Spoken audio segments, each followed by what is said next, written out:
Hello दोस्तों, स्वागत करता हूं अपने YouTube channel target for exam by Khan में। आइए हम लोग जीएस सुधा की पॉलिटी की एक नई टॉपिक को शुरुआत करते हैं। संघ एवं उसका राज्य क्षेत्र। ठीक है, संघ एवं उसका राज्य क्षेत्र। अनुच्छेद 1 क्या कहता है? संघ और उसका राज्य क्षेत्र। भाग 1, संघ और उसका क्षेत्र भौगोलिक क्षेत्र, संघ शासित प्रदेश और राज्य दोनों। अनुच्छेद 1 क्या कहता है? इंडिया अर्थात भारत राज्यों का संघ होगा, भारत के राज्य क्षेत्र में शामिल होगा। पहला आपका राज्य, दूसरा आपका यूटी जिसे हम केंद्र शासित प्रदेश कहते हैं, तीसरा अधिग्रहित क्षेत्र। ठीक है। अनुच्छेद 2 क्या कहता है? संसद द्वारा नए राज्य को संघ में शामिल कर सकती है यह या उनकी स्थापना कर सकती है।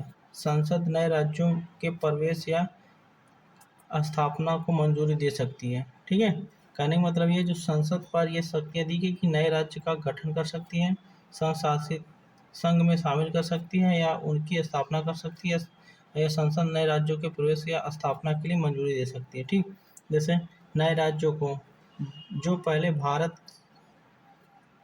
संघ में नहीं है मिला सकते हैं। ठीक है, किसी नए क्षेत्र से राज्य बनाना, जैसे सिक्किम एक राज्य नहीं था, उसको राज्य बनाया गया। ठीक है, नए क्षेत्र को राज्य बनाना। कहने का मतलब ये जो भारत संघ में कोई राज्य नहीं, उसको संसद पास ये अधिकार है, उसको अपने क्षेत्र में लाकर उसको राज्य का गठन कर सकती है। अगला देखिए, ऐतिहासिक संदर्भ। इसमें 1961 में गोवा का भारत में विलय। ठीक, 1974 और 1975 के 35वें और 36वें संविधान संशोधन का संदर्भ, जो सिक्किम के भारत के साथ एकीकरण से संबंधित थे। शुरू में एक सह राज्य के रूप में और बाद में एक पूर्ण राज्य के रूप में सिक्किम एक राज्य बन गया। ठीक है। अनुच्छेद 3 क्या कहता है? यह विधेयक संसद को नए राज्य बनाने की मौजूदा राज्यों के क्षेत्रों, सीमाओं या नामों में परिवर्तन करने का अधिकार देता है।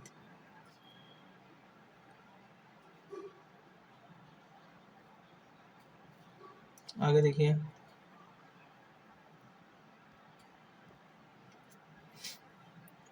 राज्य और शहरों के नाम परिवर्तन की सूची, जिसमें मद्रास से तमिलनाडु 1969, चेन्नई 1996, मैसूर से कर्नाटक 1973, उड़ीसा से ओडिशा 2011, उत्तरांचल से उत्तराखंड, जिसको हम यूके के नाम से बोलते हैं, 2007 में, कलकत्ता से कलकत्ता 2001 में शामिल हुआ। ठीक है, आगे देखिए, भारतीय संघ की अवधारणा। ठीक, भारत को विनाशकारी राज्यों का अविनाशी संघ के रूप में वर्णित किया गया है, जिसका अर्थ है कि संघ को नष्ट नहीं किया जा सकता, लेकिन इसके भीतर के राज्य को परिवर्तित या पुनर्गठित किया जा सकता है। राज्यों का पुनर्गठन की प्रक्रिया। राज्य के पुनर्गठन के लिए राष्ट्रपति की पूर्ण अनुमति आवश्यकता होती है। ठीक है, प्रभावित राज्यों की राय लेना अनिवार्य है, हालांकि ये बाध्यकारी नहीं। इसमें प्रभावित केंद्र शासित प्रदेशों की राय लेने की आवश्यकता नहीं है।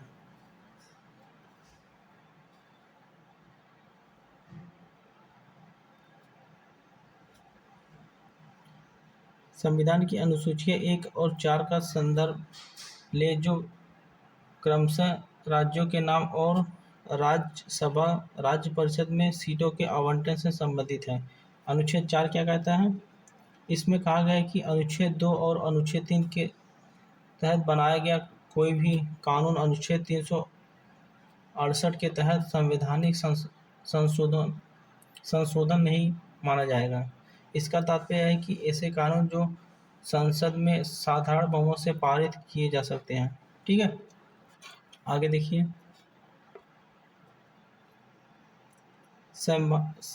संवैधानिक संशोधन साधारण बहुमत से। ठीक है, उपस्थिति एवं मतदान करने वाले सदस्यों में से 50% अधिक।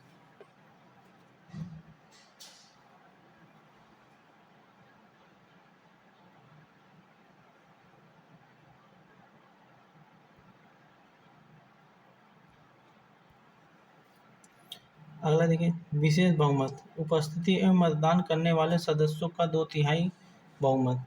विशेष बहुमत और राज्य विधानमंडलों का अनुमोदन विशेष बहुमत के साथ साथ आधे से अधिक विधानमंडलों का अनुमोदन आवश्यक है। यह उन संशोधनों के लिए आवश्यक है जो भारत के संघीय ढांचों को प्रभावित करते हैं।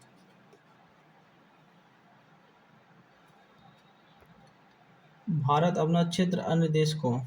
ठीक, जैसे बेरूबारी केस था 1960 में। इस मामले में यह स्थापित किया कि भारत संविधान के अनुच्छेद 2 और 3 के तहत अपना क्षेत्र किसी अन्य देश को नहीं सौंप सकता। इस उद्देश्य के लिए एक संवैधानिक संशोधन की आवश्यकता है। कौन सा संशोधन हुआ था, देखिए आगे।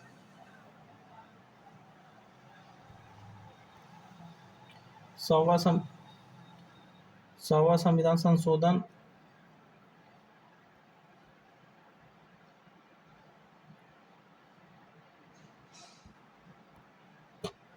100वां संविधान संशोधन। ठीक है, अगस्त 2015 को अधिनियमित इस संशोधन में भारत और बांग्लादेश के बीच भूमि सीमा समझौता संभव हो गया। प्रभावित राज्य पश्चिम बंगाल, त्रिपुरा, मेघालय। अतः क्षेत्र बांग्लादेश को। इसका तात्पर्य उन भारतीय क्षेत्रों से है जिन्हें बांग्लादेश को हस्तांतरित कर दिया था।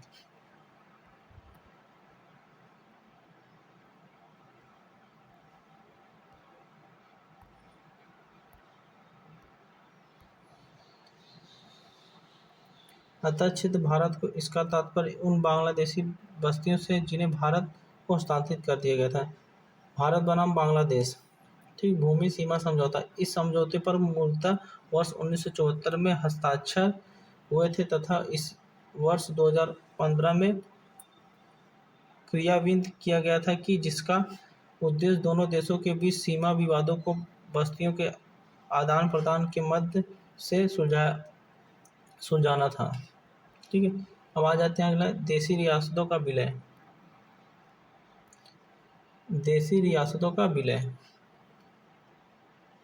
भारत में देशी रियासतों का विलय भारत की स्वतंत्रता के बाद एक महत्वपूर्ण घटना थी। 1947 में ब्रिटिश सरकार के भारत छोड़ो आंदोलन के बाद भारत में लगभग 565 रियासतें थीं। इन रियासतों को या तो भारत में शामिल होने के पाकिस्तान में शामिल होने, ठीक है, स्वतंत्र रहने का विलय दिया गया था। सरदार वल्लभ भाई पटेल की कोशिशों के परिणाम स्वरूप ज़्यादातर रियासतों ने भारत में शामिल होने का फैसला किया। ठीक है, ये जो देशी रियासतें थी इनको 2 प्रकार की ऑफर मिली थी। चाहे आप भारत छोड़ो आंदोलन बाद जब 2 देश बना, एक पाकिस्तान एक हिंदुस्तान, तो सरदार वल्लभ भाई पटेल ने कहा कि चाहे आप पाकिस्तान में जाइए या भारत में आइए, तो ज़्यादातर लोग भारत में ही आए से। ठीक है, फिर देखिए सरदार वल्लभ भाई पटेल ने लगभग 562 देशी रियासतों को भारत में विलय किया। यानी 562 रियासतें भारत में शामिल हो गए।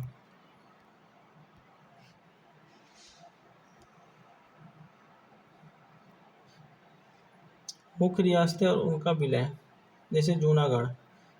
नवाब ने पाकिस्तान में शामिल होने का फैसला किया, लेकिन जनमत संग्रह के बाद यह भारत में शामिल हो गए। ठीक है, ये जो नवाब थे पाकिस्तान में शामिल होने का पूरा फैसला बना लिया था, लेकिन जनमत संग्रह के कारण यह भारत में शामिल हो गए। फिर हैदराबाद आता है। इसके बाद हैदराबाद के निजाम ने भारत में शामिल होने से इनकार कर दिया, लेकिन भारत सरकार ने पुलिस कार्रवाई के माध्यम से इसे भारत में शामिल कर लिया। ठीक है, अगला जाइए, ये देखिए कश्मीर।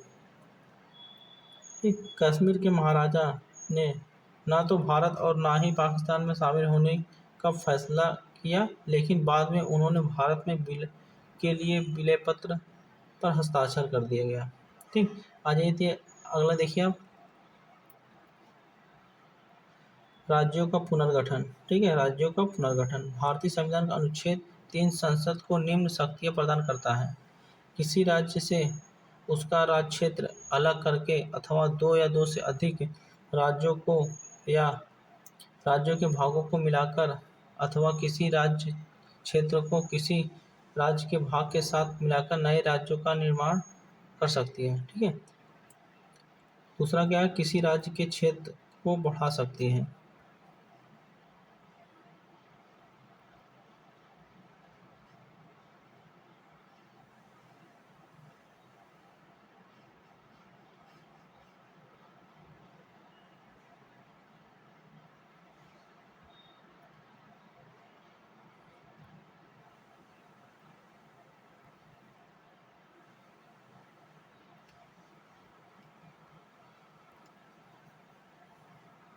आइए आगे देखते हैं, किसी राज्य के क्षेत्र को घटा सकती है। ठीक है, किसी राज्य को बढ़ा सकती है, घटा भी सकती है, किसी राज्य की सीमा में परिवर्तन कर सकती है या किसी राज्य के नाम में परिवर्तन कर सकती है। ठीक है, कहने का मतलब जो राज्यों का पुनर्गठन हुआ था वो किसी देश की सीमा है उसमें सीमा में कुछ परिवर्तन कर सकती है, नाम में परिवर्तन कर सकती है, किस क्षेत्र को बढ़ा सकती है, घटा सकती है, राज्यों के नाम में परिवर्तन कर सकती है। ये संसद के पास अधिकार था। ठीक है, अभी भी अधिकार उन्हीं के पास है। राज्यों के पुनर्गठन से संबंधित समितियां और उनके आयोग, धर आयोग। ठीक है, स्वतंत्रता प्राप्ति के साथ ही भारत के आधार पर राज्यों के पुनर्गठन की मांग को ध्यान में रखते हुए डॉक्टर राजेंद्र प्रसाद ने 27 नवंबर 1947 को न्यायमूर्ति एस के धर की अध्यक्षता में भाषाई प्रांत आयोग का गठन किया। भाषाई आधार पर राज्यों के पुनर्गठन के विचार पर धर आयोग ने अपनी सिफारिश में कहा कि राज्यों का पुनर्गठन भाषा के आधार पर न होकर प्रशासनिक सुविधा के आधार पर किया जाना चाहिए।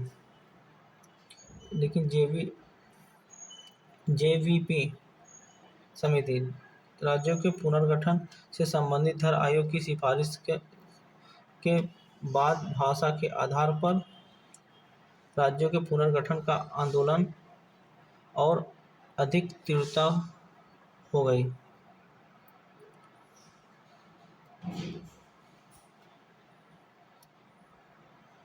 इसके समाधान के लिए कांग्रेस ने दिसंबर 1948 में जेवीबी समिति का गठन किया। इसमें जैसे जेवीबी का पूरा नाम क्या है, जवाहरलाल नेहरू, सरदार वल्लभ भाई पटेल और पट्टाभी सीतारमैया शामिल थे। जेवीबी समिति ने अपनी रिपोर्ट वर्ष 1949 में प्रस्तुत की। इस समिति ने अपनी सिफारिश में भाषा के आधार पर राज्यों का पुनर्गठन अव्यवहारिक बताया।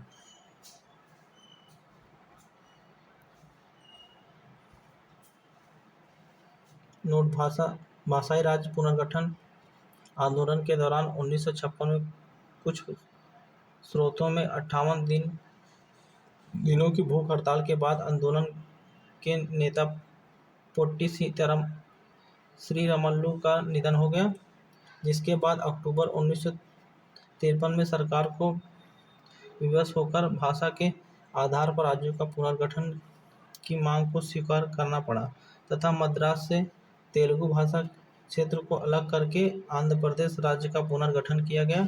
आंध्र प्रदेश भाषाई आधार पर गठित होने वाला पहला राज्य था। फजल अली आयोग। आंध्र प्रदेश के निर्माण के बाद अन्य राज्य की भाषा के आधार पर राज्यों के पुनर्गठन की मांग उठाने लगे। इस कारण भारत सरकार ने दिसंबर 1953 में फजल अली आयोग का गठन किया। यह एक 3 सदस्यीय राज्य पुनर्गठन आयोग था, जिसमें फजल अली आयोग के अध्यक्ष तथा के एम पडिक्कर और H.N. कुंजरू 2 अन्य सदस्य थे। फजल अली आयोग ने वर्ष 1955 में सरकार को अपनी रिपोर्ट सौंपी जिसमें निम्नलिखित सिफारिश की गई थी।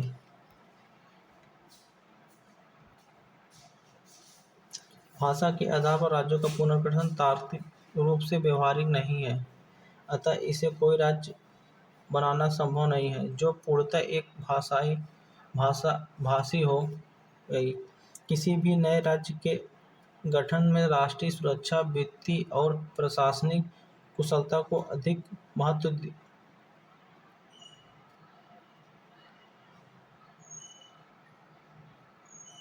सॉरी दोस्तों, एक कॉल आ गया था। ठीक है, आइए हम आप टॉपिक को आगे बढ़ाते हैं।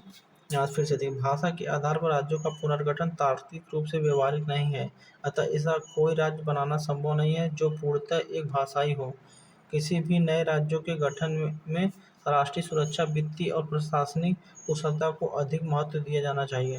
राज्यों का वर्गीकरण भाग क, ख, ग, घ आदि में करना सही नहीं, इन्हें एक भाग में शामिल किया जाए। फजल अली आयोग ने भारत में 16 नए राज्यों तथा 3 केंद्रशासित प्रदेशों के निर्माण की सिफारिश की, लेकिन सरकार ने वर्ष 1956 में इस सिफारिश में कुछ परिवर्तन करते हुए 1 नवंबर 1956 को 14 नए राज्य और तथा 6 केंद्रशासित प्रदेशों का निर्माण किया गया। आइए वो कौन कौन से थे 14 नए राज्य? असम, बम्बई, बिहार, जम्मू कश्मीर, पंजाब, उत्तर प्रदेश, मध्य प्रदेश, केरल, मद्रास, मैसूर, उड़ीसा, पश्चिम बंगाल, राजस्थान, आंध्र प्रदेश। और केंद्र शासित प्रदेश कौन से थे?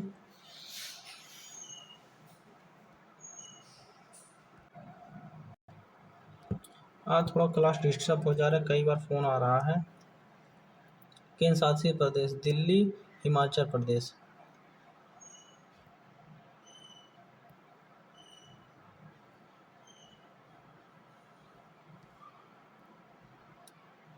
मणिपुर, त्रिपुरा, अंडमान निकोबार द्वीप समूह, लक्काद्वीप, मिनिकॉय और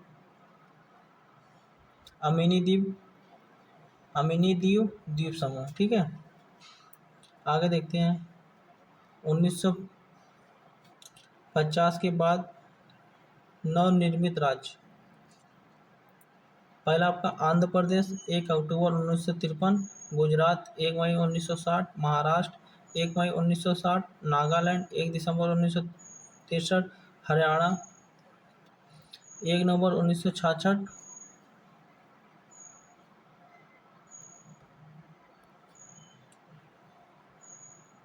हिमाचल प्रदेश 25 जनवरी 1971, सिक्किम 16 मई 1975, मिजोरम 20 फरवरी 1987, अरुणाचल प्रदेश 20 फरवरी 1987, छत्तीसगढ़ 1 नवंबर 2000, उत्तराखंड 9 नवंबर 2000, झारखंड 15 नवंबर 2000।